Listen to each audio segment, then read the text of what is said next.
If you've been following the economic news lately, it must feel like we're living in, I don't know, two different realities. It really does. On one hand, you have the U.S. economy just performing spectacularly.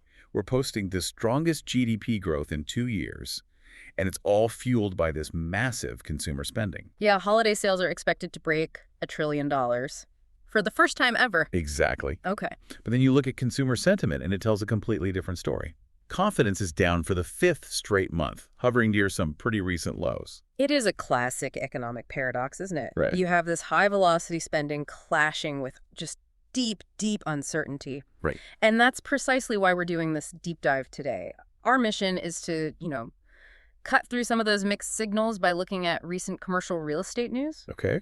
We're going to focus specifically on the, I think, surprising resilience of the U.S. retail sector, and crucially, how these national trends are really getting amplified in high-growth markets like Dallas-Fort Worth. Which is still the undisputed leader in overall CRE activity right now. Still number one. Okay, so let's unpack this. We have to start with the macroeconomic backdrop, the cost of money, because that tension is defining everything for investors today. Let's look at what's driving that spending growth. The U.S. economy grew at a really powerful 4.3% annual rate in the third quarter of 2025. And that growth was, overwhelmingly driven by the consumer. Spending expanded by 3.5%, which is a big jump from the previous quarter. What's fascinating to me, though, is the composition of that growth. It sort of explains why the market feels so mixed. It does. While consumer spending is robust, especially on things like services and experiences, business investment growth has really slowed down. Sharply, right. Yeah, a sharp drop from the prior quarter. And this tells you that while Americans are still out there buying, businesses are pulling back, they're cautious about the future, pausing non-essential expansion. And even with all that spending, consumers are clearly anxious. That's why we're seeing the Conference Board's confidence score drop again in December, down to 89.1. And it's important to remember that score is based on a 1985 benchmark of 100. So 89.1 is it's a significant dip. Concerns about sticky inflation, trade tariffs, federal policy shifts. Yeah. It's all weighing on people. And that anxiety translates directly to cost pressures. Look, annual U.S. consumer inflation has eased a bit from 3% down to 2.7% in November. Okay. But the biggest pain point for households is still shelter. Rents are still up 3% from a year ago. That constant pressure on housing just squeezes the consumer wallet. It makes that 4.3% GDP growth feel a little less meaningful to the average person. Now, on monetary policy, we did see the Fed implement its third consecutive rate cut.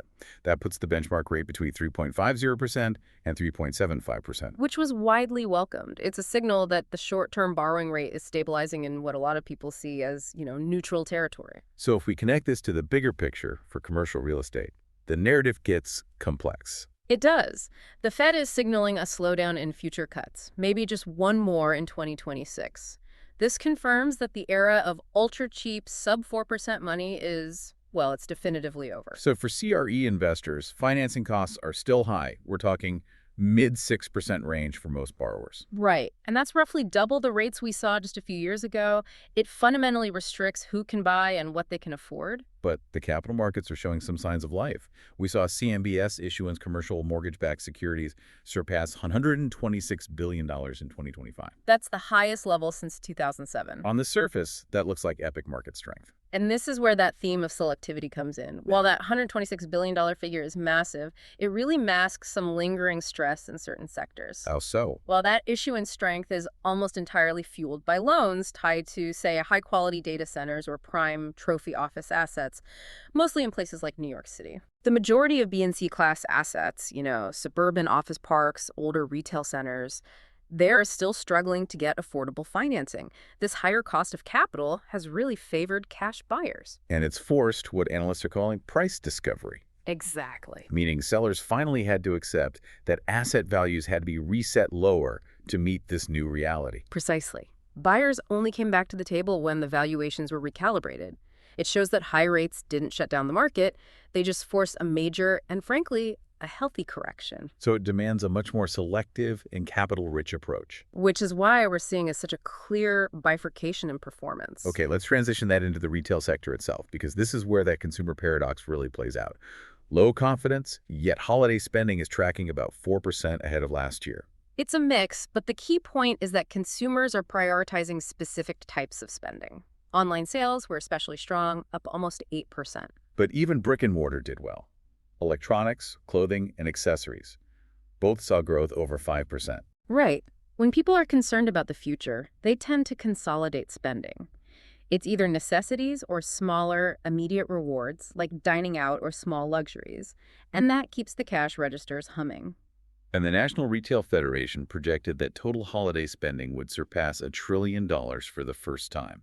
That confirms this underlying resilience. And that resilience has translated into better fundamentals for the properties themselves. The outlook for retail property investment is seen improving all through 2026. Building on a strong 2025, where investment volume was already 12% higher than the pre-pandemic average. The main reason for this strength, and this can't be overlooked, is the supply dynamic. New retail construction just hit historic lows in 2025. How low? We saw less than 43 million square feet started and under 55 million delivered. That's the smallest annual total since 2007. That supply constraint is the key ingredient, isn't it? You have steady consumer demand meeting this historic scarcity in new construction. And that scarcity is driven by the high financing costs and the labor shortages we've talked about. It just completely shifts the leverage to landlords for any quality space. Absolutely. Nationally, retail vacancy held steady at a historically low 5.8% in Q3. And that scarcity helped push average U.S. retail rents up almost 2% to a record $25.69 in square foot. And that growth was strongest where? Unsurprisingly, in the high-growth southern markets, they saw a 2.3% increase year over year. And here's where we see that selectivity playing out in some surprising ways. The return of the mall. Malls, which everyone had written off for years. We saw 38 single-asset mall sales in the first 3 quarters of 2025. That matches the total for all of 2024. And big landlords like Simon Property Group are reporting 96.4% occupancy.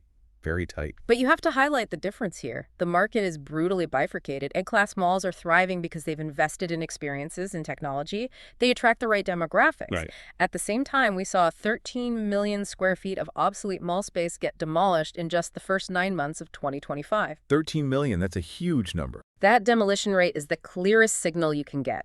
Lower-tier, poorly located assets are failing, and failing rapidly.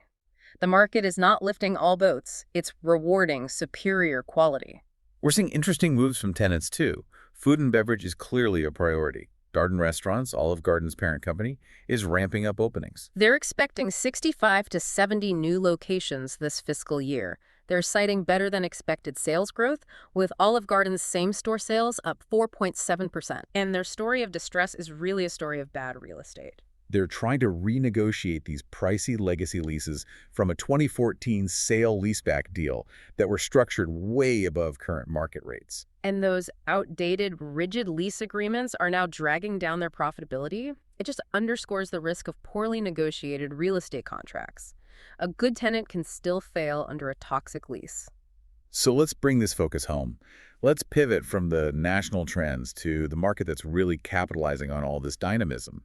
Texas, and specifically Dallas-Fort Worth. DFW's performance has been, well, staggering. It kept its #1 spot in the ULIPWC Emerging Trends report. And that's backed by the numbers. Nearly $18 billion in investment sales through Q3 of 2025. And that investment is fundamentally driven by people. The DFW Metroplex has seen a massive 36% population increase since 2010. And that translates into an unprecedented surge in retail development. DFW saw 2.9 million square feet of new retail space delivered in 2025. That's the highest amount since 2017, nearly double the previous year's figure. What's fascinating is that even with that jump in supply, demand remains just insatiable for well-located assets. Which is why institutional capital keeps chasing those high-profile deals. We saw a great example with CTO Realty Growth, selling shops at Legacy North in Plano. A prime retail hub in the Dallas area. Sold for $78 million. And that transaction achieved strong pricing because of significant leasing and stabilized occupancy in a really desirable, growing suburb. And this strength isn't just confined to DFW, is it? We're seeing institutional capital flow into retail all across Texas. Absolutely. Down in the Austin Metro, a joint venture bought the Wolf Ranch Town Center and Lakeline Plaza. That's 1 million square feet for $250 million. And both of those centers were 99% leased. And for one of the partners, it was their first U.S. open-air retail acquisition. That tells you a lot about confidence in Texas population dynamics. Similarly, in San Antonio, retail vacancy is a very healthy 4.3%. We saw the Park North Shopping Center sell for $115 million. The largest shopping center sale there since 2021. The common thread here is high occupancy and strong pricing, even with national headwinds. And importantly, DFW's dominance is anchored by growth across all sectors. It's not just retail holding up the market. DFW is leading the nation in office demand. 3.3 million square feet of net absorption through Q3. That's the critical context. Plus, you have massive infrastructure and manufacturing investment. That's right. Texas Instruments just began production at its new semiconductor facility in Sherman, just north of Dallas. It's part of a $60 billion expansion plan. So that high-tech manufacturing creates high-paying jobs. Which drives population growth and housing demand, which in turn fuels the need for new retail centers. It's a powerful, reinforcing economic cycle. It gives investors in the region an incredible buffer against uncertainty. Okay, we have to close by looking at some of the headwinds that could still temper enthusiasm. The Conference Board projects that trade tariffs will remain a drag on the economy through 2026. Which will keep overall spending and investment somewhat muted, especially for sectors that rely on international supply chains. And on the construction pipeline front, the Architectural Billings Index. It fell for the 13th straight month in November. A score of 45.3. Anything below 50 means project demand is contracting.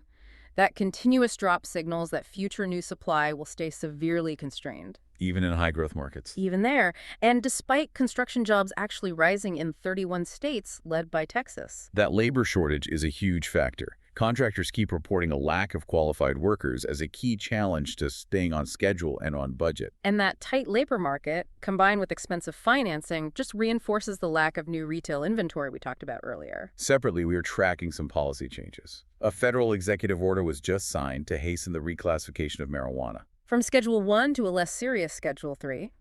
The legal details are complex, but easing regulatory burdens and simplifying banking access is expected to increase the uptake of industrial and retail space for that industry. So what does this all mean for you, the commercial real estate investor? Well, the data really confirms that retail properties, especially high-quality, supply-constrained assets in high-growth southern markets like DFW, are thriving. They're commanding record prices even as this macroeconomic uncertainty continues. It's the definition of a flight to quality. The key takeaway is the continued need for acute selectivity. The success stories, like Simon's 96.4% occupancy, show the high value of quality. But conversely, that high demolition rate for obsolete malls underscores the risk in lower-tier properties. So investors have to focus on markets with robust population engines, like DFW, and properties serving those high-growth areas. That's the game right now. Okay, a final thought for you to explore as you plan for next year. Former Senator Mitt Romney recently wrote an op-ed calling for the elimination of 1031 exchanges. A critical tax break. It allows real estate investors to defer capital gains when they sell one property and buy another. Right.